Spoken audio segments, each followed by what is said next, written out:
Hello friends, welcome to Tasty Dish. നല്ല മഴയാണ്. അപ്പോൾ നമ്മൾ സ്കൂളിൽ കുട്ടികളൊക്കെ വരാനായി ഞാനവർ ഉണ്ണിയപ്പം ചുടാമെന്ന് വിചാരിച്ചു. അപ്പോൾ അരിയൊന്നും കുതിർത്ത് വെച്ചിട്ടില്ലായിരുന്നു. അപ്പോഴാണ് പെട്ടെന്ന് തോന്നിയത് അരിപ്പൊടി വെച്ചിട്ട് ഒരു ഉണ്ണിയപ്പം ചുട്ടാലോ എന്ന്. അപ്പോൾ ഉണ്ണിയപ്പം ചുട്ടി നോക്കിയപ്പോൾ നല്ല സൂപ്പറായിട്ട് ഉണ്ണിയപ്പം കിട്ടി. അപ്പോൾ ഞാനതൊന്ന് വീഡിയോയിൽ ഇടാമെന്ന് വിചാരിച്ചിട്ടാണ് ഞാനിതുപോലെ ഷെയർ ചെയ്യുന്നത്. നിങ്ങളെല്ലാവരും ഇതുപോലെ ഉണ്ണിയപ്പം ഉണ്ടാക്കി നോക്കുക. അപ്പോൾ അരി കുതിർത്തേ പൊടിക്കുകയോ ഒന്നും വേണ്ട. നമ്മൾ അരിപ്പൊടി സാധാരണ വറുത്ത അരിപ്പൊടി വെച്ചിട്ട് നമ്മുടെ സൂപ്പറായ ഒരു ഉണ്ണിയപ്പം എങ്ങനെ ഉണ്ടാക്കാമെന്നുള്ള വീഡിയോ ആണ് ഞാനിവിടെ കാണിച്ചു തരാൻ പോകുന്നത്. അപ്പോൾ നമ്മൾ സ്കൂളിലുള്ള കുട്ടികളൊക്കെ വിട്ട് വരുമ്പോഴേക്കും നമുക്ക് പെട്ടെന്ന് അരിയൊന്നും കുതിർത്തിട്ടിട്ടില്ലെങ്കിലും അപ്പോൾ നമുക്ക് ഉണ്ണിയപ്പം ഉണ്ടാക്കാൻ വളരെ എളുപ്പമാണ്. ചായക്ക് പെട്ടെന്ന് ഒരു ഉണ്ണിയപ്പം കഴിക്കണം തോന്നിയാലും നിങ്ങൾക്കിത് ബേക്കറിയിലേക്കൊന്നും പോകണ്ട, നേരെ വീട്ടിലെ അടുക്കളയിലേക്ക് പോവുക, അരിപ്പൊടി എടുക്കുക, ഉണ്ണിയപ്പം ചുടുക. 5 മിനിറ്റ് കൊണ്ട് നമുക്ക് ഉണ്ണിയപ്പം റെഡിയായി കിട്ടും. അപ്പോൾ നമ്മൾ അടിപൊളി ഉണ്ണിയപ്പം എങ്ങനെ ഉണ്ടാക്കാമെന്നുള്ള വീഡിയോ ഞാൻ കാണിച്ചു തരാൻ പോകുന്നത്. അപ്പോൾ ഉണ്ണിയപ്പം ഉണ്ടാക്കാനുള്ള എല്ലാ കാര്യങ്ങളും നിങ്ങൾ റെഡിയാക്കി വെച്ചോളൂ. ഞാനിതാ ഒരു വീഡിയോ ഇടുന്നുണ്ട്. അപ്പോൾ നമ്മൾ ഉണ്ണിയപ്പം എങ്ങനെ ഉണ്ടാക്കാമെന്ന് പറഞ്ഞുതരാം കേട്ടോ. ഞാൻ 2 കപ്പ് അരിപ്പൊടിയാണ് ഇവിടെ എടുത്തത്. സാധാരണ ഒരു ബൗളിന് 2 കപ്പ്. നിങ്ങൾ ഏത് കപ്പിനാണോ എടുക്കുന്നത്, നിങ്ങൾക്ക് എണ്ണം കൂടുതൽ വേണമെങ്കിൽ എണ്ണം കൂടുതൽ എടുക്കുക. ഇതൊരു 15 ഉണ്ണിയപ്പം, മാക്സിമം ഒരു 15 ഉണ്ണിയപ്പത്തോളം എനിക്ക് കിട്ടിയിട്ടുണ്ട്. എനിക്കത് മതി. അപ്പം ഞാൻ കുറച്ച് അരിപ്പൊടി എടുത്തിട്ടുള്ളൂ. പിന്നെ ആവശ്യത്തിന് കുറച്ച് ജീരകം, കുറച്ച് ഏലക്കാപ്പൊടി, കുറച്ച് ഉപ്പ്, ഇത് നമ്മളെ മധുരം ഒന്ന് ബാലൻസ് ചെയ്യാൻ വേണ്ടിയിട്ടുള്ള ഉപ്പ്, ഇതെല്ലാം ഒന്നിട്ടിട്ട് നന്നായി അടിച്ചെടുക്കണം. അതിൻ്റെ മുന്നേ ആയിട്ട് ശർക്കര ഇതുപോലെ ഒന്ന് ഞാൻ ഉരുക്കി വെച്ചതാണ് കേട്ടോ. അപ്പോൾ ഇതുപോലെ നിങ്ങൾ സമയം കിട്ടുമ്പോഴൊക്കെ ശർക്കര ഇതുപോലെ ഉരുക്കി വെച്ചാൽ നിങ്ങൾക്ക് ഇതുപോലെ ഉണ്ണിയപ്പോ അങ്ങനെ പെട്ടെന്ന് എന്തെങ്കിലും പലഹാരം ഉണ്ടാക്കണം എന്നൊക്കെ ഉണ്ടെങ്കിൽ നിങ്ങൾക്ക് പെട്ടെന്ന് റെഡിയാക്കി എടുക്കാം. അപ്പോൾ ഞാൻ ശർക്കര ഉരുക്കിയത് ഒന്ന് പാനിലേക്കിട്ടൊന്ന് ചൂടാക്കി എടുക്കുന്നുണ്ട്. ഇത് ചൂടോട് കൂടിയിട്ട് ഈ അരിപ്പൊടിയിലേക്ക് ഒഴിക്കാൻ വേണ്ടിയിട്ട്, ഇത് വറുത്ത സാധാരണ പത്തിരിപ്പൊടിയാണ് ഞാൻ എടുത്തത്.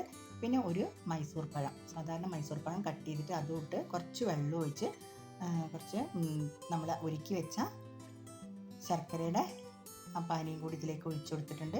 ഞാൻ ശർക്കര ഒരുക്കി അരിച്ച് വെച്ചതാണ്. അപ്പോൾ നമുക്ക് അരിക്കേണ്ട ആവശ്യമൊന്നുമില്ല. ഇത് നേരിട്ടിട്ട് തന്നെ ഈ ചൂടോട് കൂടിയിട്ട് ഇതിലേക്ക് ഒഴിച്ചു കൊടുക്കാം. അതിന് ഇതൊക്കെ നന്നായിട്ടൊന്ന് അടിച്ചെടുക്കാൻ പോവാണ്. നല്ല പേസ്റ്റ് രൂപത്തിൽ അടിച്ചെടുക്കാൻ പോവാണ്. ഇതാ, പിന്നെ ഏലക്കയും പഞ്ചസാരയും കൂടി ഞാൻ പൊടിച്ച് വെച്ചിട്ടുണ്ട്. അതൊക്കെ ഇതുപോലെ നിങ്ങൾക്ക് സമയം കിട്ടുമ്പോൾ ചെയ്ത് വെക്കുക. അപ്പോൾ നമുക്ക് എന്തെങ്കിലും ഒരു സ്നാക്സ് ഒക്കെ ഉണ്ടാക്കണം എന്ന് പറഞ്ഞാൽ പെട്ടെന്ന് കഴിയും കേട്ടോ.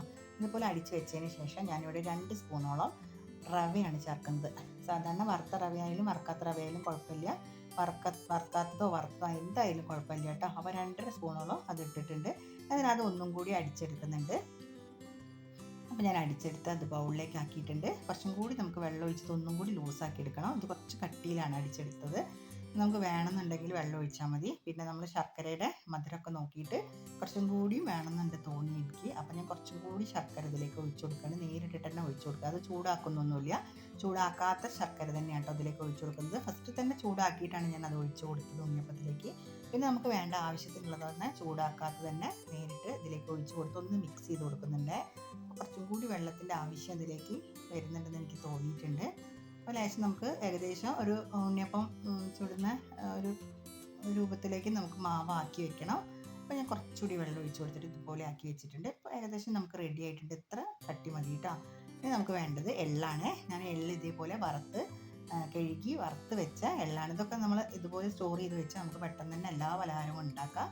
അപ്പോൾ എള്ള് നന്നായിട്ട് കഴുകി വറുത്ത് ഉണക്കി വെച്ചതാണ്. കഴുകിയിട്ട് ഉണക്കി വെച്ചതാണ് കേട്ടോ. അതിനിപ്പോൾ ഉണക്കാൻ വെയിലില്ലെങ്കിൽ നമുക്ക് വറുത്ത് വെച്ചാലും മതി. എന്നിട്ട് ഇതിലേക്ക് കുറച്ച് എള്ള് ഇട്ട് കൊടുക്കുക. ഇനി എള്ള് വേണ്ടാത്തവർക്ക് എള്ള് ഒഴിവാക്കാം. പിന്നെ ഇതിലേക്ക് വേണമെന്നുണ്ടെങ്കിൽ നാളികേരക്കൊത്ത് നന്നായിട്ടൊന്ന് നെയ്യിൽ മൂപ്പിച്ചിട്ട് അതിടാം. അണ്ടിപ്പരിപ്പ് ഇടാം, മുന്തിരി എല്ലാം വേണമെങ്കിൽ ഇടാം. അണ്ടിപ്പരിപ്പ് ഇടാം കേട്ടോ. ഒരു മുന്തിരി ഇടാറില്ല, അണ്ടിപ്പരിപ്പ് വേണമെങ്കിൽ ഇടാം. അതൊക്കെ ടേസ്റ്റിനനുസരിച്ച് നമുക്ക് വീട്ടിൽ കഴിക്കാവുന്ന എല്ലാവർക്കും ഇടാം. പക്ഷെ ഞാനതൊന്നും ഇട്ടിട്ടില്ല. പിന്നെ ഞാൻ ഒരു അപ്പച്ചട്ടി വെച്ചിട്ടുണ്ട്. എനിക്ക് 3 കുഴിയുള്ള അപ്പച്ചട്ടിയാണ്, ചെറിയൊരു ചട്ടിയാണ് കേട്ടോ. അപ്പോൾ അതിലേക്ക് ഞാൻ നിറയെ വെളിച്ചെണ്ണ ഇതുപോലെ ഒഴിച്ചു കൊടുത്തിട്ട് അപ്പോൾ 3ആയിട്ട് ഇത്രയേ ഉള്ളൂ പണി. ഉണ്ണിയപ്പം നമുക്ക് റെഡിയാക്കി എടുക്കാം. എന്ത് ബുദ്ധിമുട്ടോ ഒരു ബുദ്ധിമുട്ടും ഇല്ലാണ്ട് നമുക്ക് ഉണ്ണിയപ്പം റെഡി ആയിട്ടുണ്ട്. അതും നല്ല ടേസ്റ്റുള്ള ഉണ്ണിയപ്പം തന്നെയാണ്. വറുത്ത അരിപ്പൊടിയാണ് നമ്മൾ ഉപയോഗിക്കുന്നത്, വറുത്ത പത്തിരിപ്പൊടി. ഞാനിവിടെ വീട്ടിൽ തന്നെ വറുത്തിട്ട് വീട്ടിൽ തന്നെ ഉണ്ടാക്കുന്ന പൊടിയില്ലേ, നമ്മൾ പുറത്ത് വറുത്ത് കൊണ്ടുവരുന്ന പൊടി, പത്തിരിപ്പൊടി, അതാണ് എടുത്തത്. ചിലർ വിചാരിക്കും വറുത്ത അരിപ്പൊടി കൊണ്ട് ഉണ്ണിയപ്പം കിട്ടൂല എന്നൊക്കെ വിചാരിക്കും. അത് വെറുതെയാണ്. പിന്നെ വേറൊരു കാര്യം കൂടി മറന്നുപോയി. നമ്മളിത് ചുടുന്നതിൻ്റെ എല്ലാ ഇൻഗ്രീഡിയൻസും ആക്കി വെച്ചതിന് ശേഷം നമുക്കൊരു നുള്ളിൽ അപ്പക്കാരം കൂടി ഇടണം കേട്ടോ. ബേക്കിംഗ് സോഡ ഇടണം, മറന്നു പോരുത്. അത് ഞാൻ സ്കിപ്പായി പോയതാണ് ഇതിൽ കാണിക്കാൻ. ബേക്കിംഗ് സോഡയും കൂടി ഇടണം. അല്ലെങ്കിൽ നമുക്കിതൊരു 4 മണിക്കൂർ റെസ്റ്റ് ചെയ്യാൻ വെക്കണം. അപ്പോൾ റെസ്റ്റ് ചെയ്യാതെ 5 മിനിറ്റ് കൊണ്ട് നമുക്ക് ഉണ്ണിയപ്പം ചുടണമെന്നുണ്ടെങ്കിൽ കുറച്ച് ബേക്കിംഗ് സോഡയും കൂടി ഇതിലേക്ക് ഇട്ടിട്ട് നന്നായിട്ട് ഇളക്കിയിട്ട് അപ്പം തന്നെ നമുക്ക് ചുട്ടെടുക്കാം. പിന്നെ ഇത് റെസ്റ്റ് ചെയ്യാനൊന്നും വെക്കേണ്ട. അപ്പോൾ നമ്മൾ സൂപ്പറായിട്ട് ഉണ്ണിയപ്പം ഇതുപോലെ റെഡി ആയിട്ടുണ്ട്. അപ്പോൾ നിങ്ങളെല്ലാവരും ഇതുപോലെ ട്രൈ ചെയ്ത് നോക്കുക കേട്ടോ. എല്ലാവർക്കും ഇഷ്ടമുള്ളൊരു ഐറ്റം തന്നെയാണെന്ന് തോന്നുന്നു ഉണ്ണിയപ്പം. എല്ലാവർക്കും ഇഷ്ടമാണ് ഉണ്ണിയപ്പം നെയ്യപ്പമൊക്കെ എല്ലാവർക്കും ഇഷ്ടപ്പെടുന്നൊരു പലഹാരം തന്നെയാണ്. അപ്പോൾ നമുക്ക് വീട്ടിൽ തന്നെ എത്ര എളുപ്പത്തിൽ ഉണ്ടാക്കാം. നമ്മൾ കടയിൽ പോയി മേടിക്കുന്ന ഉണ്ണിയപ്പത്തിനൊക്കെ ഒരു പ്രത്യേക ശർക്കരേൻ്റെ ഒരു ടേസ്റ്റ് ആയിരിക്കും. അപ്പോൾ ഇതങ്ങനെയൊന്നല്ല. ഇത് നല്ല പഴത്തിൻ്റെയും അരി ശർക്കര എല്ലാം കൂടി മിക്സ് ചെയ്തുകൊണ്ട് നല്ല ടേസ്റ്റുള്ളൊരു ഉണ്ണിയപ്പം തന്നെയാണിത്. അപ്പോൾ നിങ്ങളെല്ലാവരും ഇതുപോലെ ഒന്ന് ട്രൈ ചെയ്ത് നോക്കണം. ഇനി ഞാൻ അടുത്ത കുറച്ചും കൂടി മാവുണ്ട് ഇതിലേക്ക് ഒഴിക്കാൻ വേണ്ടിയിട്ട്. കുറച്ച് ഉണ്ണിയപ്പം തന്നെ ഞാൻ ചുട്ടെടുത്തിട്ടുള്ളൂ കേട്ടോ. അപ്പോൾ പെട്ടെന്ന് തന്നെ അത് കഴിയും ചെയ്യും, പണി വേഗം കഴിയും. പിന്നെ 3 കുഴി ആയതുകൊണ്ടാണ് കുറച്ചും കൂടി ലേറ്റ് ആവുന്നത്. നിങ്ങളുടെ അടുത്ത് വലിയ അപ്പച്ചട്ടിയൊക്കെ ഉണ്ടെങ്കിൽ പെട്ടെന്ന് തന്നെ ചൂടാം കേട്ടോ. എൻ്റെ അടുത്ത് നോൺ സ്റ്റിക്കിൻ്റെ അപ്പച്ചട്ടി ഉണ്ടായിരുന്നു. അതിങ്ങനെ അതിൻ്റെ അത് പോയപ്പോൾ ഞാൻ ഈ മെറ്റലിൻ്റെ ചട്ടി തന്നെ ഞാൻ എടുത്തതാണ്. ഈ അപ്പത്തിൽ ഈ ചട്ടിയിൽ ചൂടുമ്പോൾ നല്ലൊരു ടേസ്റ്റാണ് കേട്ടോ. സാധാരണ നമ്മൾ നോൺ സ്റ്റിക്കിൽ ചൂടുന്നതിനേക്കാൾ ടേസ്റ്റാണ് ഇതുപോലത്തെ അപ്പച്ചട്ടിയിൽ ചുട്ടെടുക്കുമ്പോൾ. പക്ഷെ ചെറുതാണെന്നേ ഉള്ളൂ, കുഴപ്പമൊന്നുമില്ല. 3 ആവുള്ളൂ. എന്നാലും എനിക്ക് നന്നായി ഉണ്ണിയപ്പം ഇതുപോലെ സൂപ്പറായിട്ട് ഉണ്ണിയപ്പം കിട്ടിയിട്ടുണ്ട്. അപ്പോൾ നിങ്ങളെല്ലാവരും ഒന്ന് ട്രൈ ചെയ്ത് നോക്കുക. ഇതുപോലെ ഉണ്ണിയപ്പം കിട്ടണമെങ്കിൽ പെട്ടെന്ന് തന്നെ നമുക്ക് ഉണ്ണിയപ്പം ഉണ്ടാക്കിയെടുക്കാം. നിങ്ങൾ ഇതുപോലെ ഉണ്ടാക്കിയിട്ട് എനിക്ക് ഇഷ്ടപ്പെട്ടാൽ എൻ്റെ ചാനൽ ഇതുവരെ കാണാത്തവരൊക്കെ ഒന്ന് സബ്സ്ക്രൈബ് ചെയ്ത് സപ്പോർട്ട് ചെയ്യണേ. പിന്നെ അടുത്തുള്ള ബെൽ ബട്ടണും കൂടി പ്രസ് ചെയ്താൽ ഞാനിടുന്ന വീഡിയോസ് കറക്റ്റായിട്ട് നിങ്ങൾക്ക് നോട്ടിഫിക്കേഷനായി കിട്ടും. പിന്നെ എന്നെ ഒന്ന് ലൈക്ക് ചെയ്ത് സപ്പോർട്ട് ചെയ്യണം. പിന്നെ ഇത് ഉണ്ടാക്കിയിട്ട് എങ്ങനെ ഉണ്ടെന്നൊന്ന് കമൻറ്റ് ചെയ്യണം കേട്ടോ. അപ്പോൾ നമ്മൾ സൂപ്പർ ഉണ്ണിയപ്പം ഞാൻ മുറിച്ച് കാണിച്ചു തരുന്നുണ്ട് കണ്ടോ. ഇതുപോലെ നല്ല ഉള്ളൊക്കെ വെന്ത് നല്ല ടേസ്റ്റുള്ള ഉണ്ണിയപ്പം നിങ്ങൾക്ക് കഴിക്കണം എന്ന് തോന്നിയാൽ നിങ്ങൾക്ക് വീട്ടിൽ തന്നെ 5 മിനിറ്റ് കൊണ്ട് ഉണ്ണിയപ്പം റെഡിയായി. ഇതുപോലെ എല്ലാവരും ട്രൈ ചെയ്ത് നോക്കുക. അപ്പോൾ അടുത്ത വീഡിയോയിൽ കാണുന്നവരെ താങ്ക് യു.